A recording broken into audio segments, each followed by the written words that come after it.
Hola, mi querida comunidad de Silvia Finanzas Inteligentes, ¿cómo están? Desgraciadamente, hay otro país del mundo que está al borde del colapso. Le quedan menos de 30 días de reserva de moneda extranjera, dólar y euro, por supuesto, con lo cual ya no tendría cómo abonar y cómo comprar las materias primas, como por ejemplo petróleo. Y el petróleo sabemos que es parte de la cadena de producción de electricidad, con lo cual le podría generar apagones. Estamos hablando de Pakistán. Cuando te digo Pakistán, ¿qué te viene a la mente? ¿Qué sabes de Pakistán? Bueno, yo te cuento que Pakistán a nivel de número de habitantes es el quinto país del mundo, o sea, es un país enorme, con 225 millones de habitantes. El país que tiene más habitantes es la China, luego la India, luego Estados Unidos, luego Indonesia y en el quinto lugar tenemos a Pakistán. Y por desgracia, en este momento le quedan menos de 30 días de reserva de moneda y esto se une a lo que le ocurrió a otros países como Sri Lanka, como Líbano. ¿Y por qué está ocurriendo esto?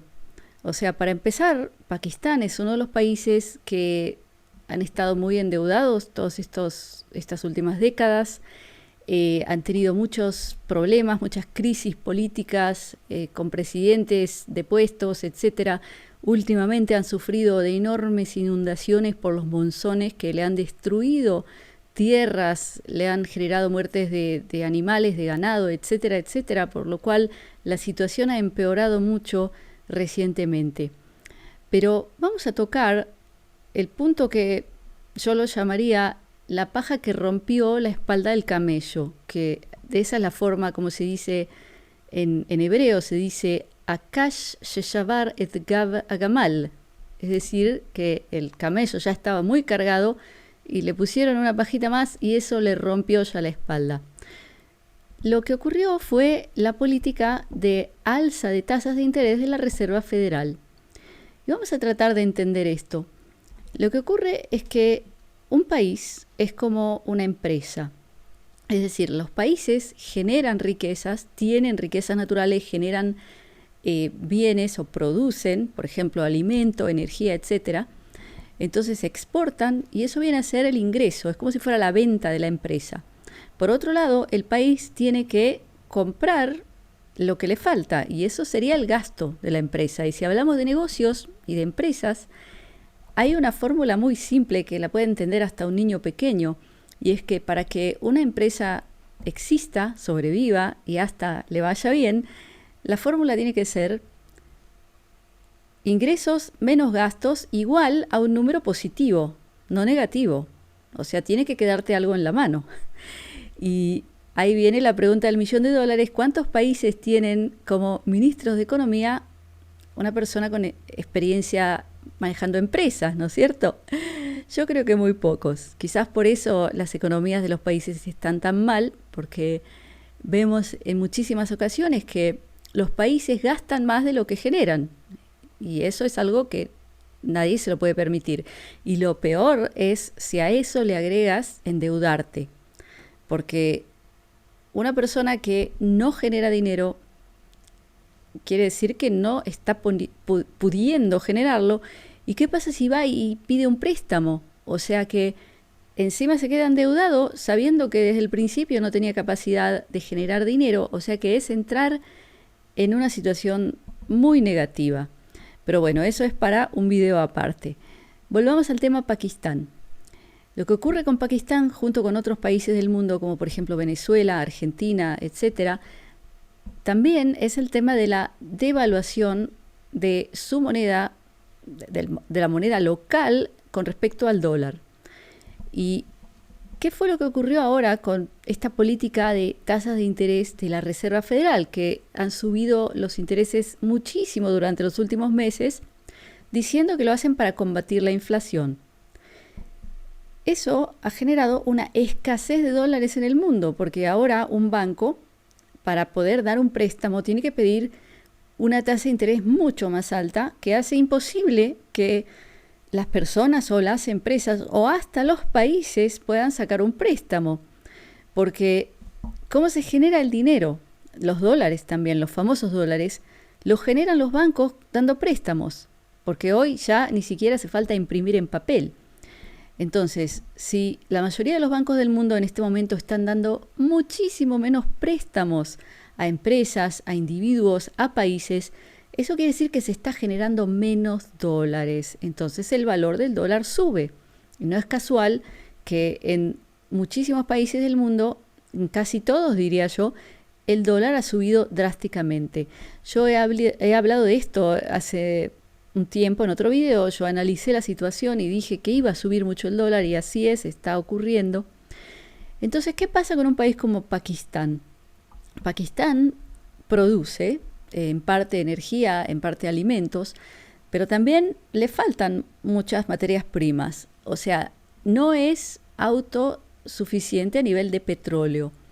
Entonces necesita muchos dólares para comprarlo, porque todos sabemos que el petróleo se vende en dólares, se compra y vende en dólares. Y lo que ha ocurrido ahora con este país es que por el alza del dólar como resultado de la política de la Reserva Federal, más los problemas que ha tenido el país, se ha generado una situación en la que ya no tienen cómo seguir comprando. Se les acabó el dinero, muy simple. Entonces, aquí vamos a entender de qué forma esto puede generar un gran apagón o por lo menos un semicolapso sistémico o un colapso sistémico total. O sea, todos estamos hablando mucho estos últimos 3 años del gran apagón, estamos hablando de cortes de luz, de corte de internet, y muchos hablan de las razones por lo que esto podría suceder, pero aquí tenemos el ejemplo clásico, es decir, un país que se queda sin reservas de dólares y no puede comprar petróleo, es un país que va a sufrir de apagones, porque la electricidad se genera hoy, todavía, sobre todo en el tercer mundo, a base de petróleo y de carbón. Entonces, si ellos no pueden comprarlo, van a tener que limitar la producción de electricidad o el uso de electricidad, lo cual significa apagones. Y eso también generaría un corte de internet, porque la internet necesita electricidad, y también generaría una situación en la que los bancos no funcionan, porque sin electricidad no tenés cajeros automáticos, no puedes abrir una sucursal de un banco. Entonces ya vemos cómo todo está íntimamente relacionado. Entonces, en este mismo momento, le quedan menos de 30 días a Pakistán de reservas para poder comprar las materias primas para generar electricidad. Quedemos atentos y veamos qué ocurre, a ver si de alguna forma logran sobrellevar esta situación, pero vemos que esto está siendo como copiado, pegado de país a país, porque los países, digamos, de los mercados en desarrollo o subdesarrollados o tercer mundo, como quieran llamarlos, la mayoría sufren de esa misma situación. Y esto podría ser como una especie de castillo de naipes que va cayendo y así países colapsando uno tras otro.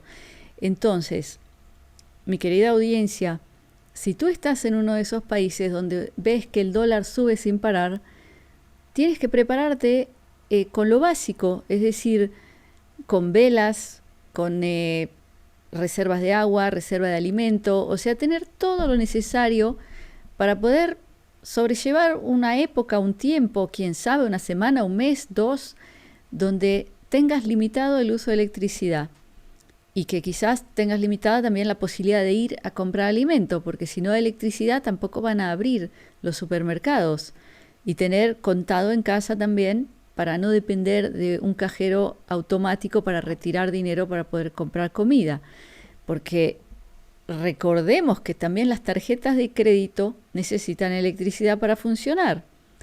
Entonces, no es que quiera ser alarmista, pero ya vemos que esto está pasando. País tras país van colapsando por el alza de tasas de interés en Estados Unidos por la Reserva Federal y por el alza en el valor del dólar.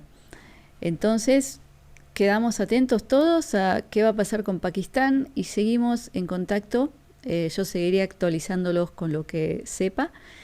Entonces, los dejo por ahora con mi bendición, mi brajá de briut, que es salud, de shalom, que es paz, de ahavá, que es amor, y shefa shel dvarim tovim, que es multiplicidad de cosas buenas.